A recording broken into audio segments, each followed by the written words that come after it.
सबको जय मसीह की। प्रभु आप सबको बहुत बहुत आशीष है। प्रभु आपकी आत्मिक उन्नति बढ़ोतरी करे, आपकी ज़रूरतें पूरी करे। मैं से निकालेंगे मरकुस 12 अध्याय। यहाँ पे लिखा दुष्ट किसानों का दृष्टांत।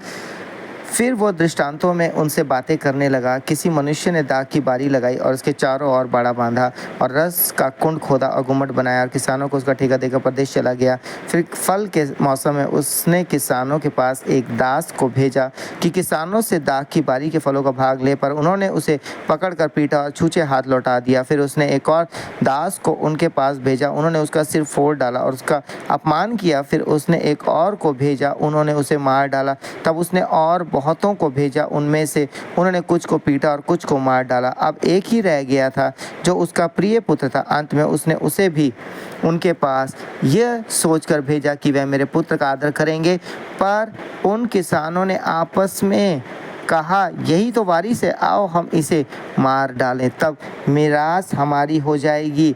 और उन्होंने उसे पकड़कर मार डाला और दाख की बारी के बाहर फेंक दिया। इसलिए दाख की बारी का स्वामी क्या करेगा? वो आकर उन किसानों का नाश करेगा और दाख की बारी दूसरों को दे देगा। क्या तुमने पवित्र शास्त्र में ये वचन नहीं पढ़ा, जिस पत्थर को राजमिस्त्री ने निकम्मा ठहराया था वही कोने का सिरा हो गया। ये प्रभु की ओर से हुआ और हमारी दृष्टि में अद्भुत है। तब उन्होंने उसे पकड़ना चाहा, क्योंकि समझ गए थे कि उसने हमारे विरोध में ये दृष्टांत कहा है। पर वह लोगों से डरे और उसे छोड़कर चले गए।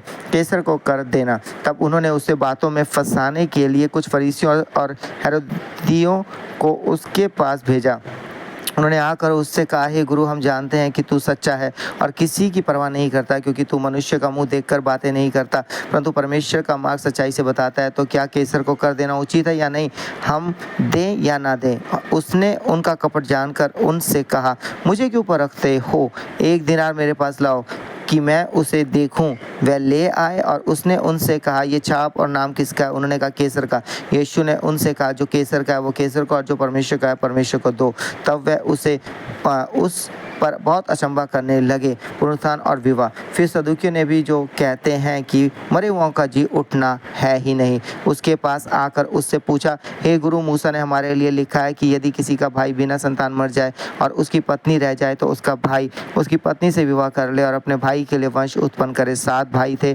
पहला भाई विवाह करके बिना संतान मर गया। तब दूसरे भाई ने उस स्त्री से विवाह कर लिया और बिना संतान मर गया, और वैसे ही तीसरे ने भी किया और 7 से संतान ना हुई। सबके पीछे वो स्त्री भी मर गई। अतः जी उठने पर वो उनमें से किसकी पत्नी होगी, क्योंकि वो 7 की पत्नी हो चुकी थी। यीशु ने उनसे कहा, क्या तुम इस कारण से भूल में नहीं पड़े हो कि तुम ना तो पवित्र शास्त्री को जानते हो और ना ही परमेश्वर की सामर्थ को? क्योंकि जब वह मरे हुओं में से जी उठेंगे तो वह ना विवाह करेंगे और ना विवाह में दिए जाएंगे, परंतु स्वर्ग में दूतों के समान होंगे। मरे हुओं के जी उठने के विषय में क्या तुमने मूसा की पुस्तक में झाड़ी की कथा में नहीं पढ़ा कि परमेश्वर ने उनसे कहा, मैं अब्राहम का परमेश्वर, इसहाक का परमेश्वर, याकूब का परमेश्वर। परमेश्वर मरे हुओं का नहीं वरन जीवितों का परमेश्वर है। अतः तुम बड़ी भूल में पड़े हो। सबसे बड़ी आज्ञा शास्त्रियों में से एक ने आकर उन्हें विवाद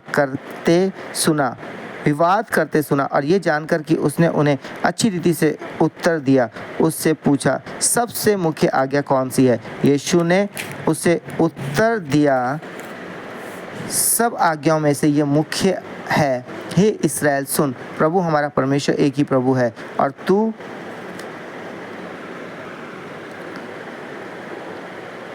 प्रभु अपने परमेश्वर से अपने सारे मन से और अपने सारे प्राण से और अपनी सारी बुद्धि से और अपनी सारी शक्ति से प्रेम रखना, और दूसरी यह कि तू अपने पड़ोसी से अपने समान प्रेम रख। इससे बड़ी और कोई आज्ञा नहीं। शास्त्री ने उससे कहा, हे गुरु, बहुत ठीक, तूने सच कहा कि वो एक ही है और उसे छोड़ और कोई नहीं, और उससे सारे मन और सारी बुद्धि और सारे प्राण और सारी शक्ति के साथ प्रेम रखना, और पड़ोसी से अपने समान प्रेम रखना सारे होम बलियों और बलिदानों से बढ़कर है। जब यीशु ने देखा कि उसने समझ से उत्तर दिया तो उससे कहा, तू परमेश्वर के राज्य से दूर नहीं, और किसी को फिर उससे कुछ पूछने का साहस ना हुआ। मसीह किसका पुत्र है? फिर यीशु ने मंदिर में उपदेश करते हुए यह कहा, शास्त्री कैसे कहते हैं कि मसीह दाऊद का पुत्र है? दाऊद ने आप ही पवित्र आत्मा में होकर कहा है, प्रभु ने मेरे प्रभु से कहा, मेरे दाहिने बैठ, जब तक कि मैं तेरे बैरियों को तेरे पाँव की पीढ़ी ना कर दूं। दाऊद तो आप ही उसे प्रभु कहता है। फिर वो उसका पुत्र कहाँ से ठहरा, और भीड़ के लोग उसकी आनंद से सुनते थे। शास्त्रियों से सावधान, उसने अपने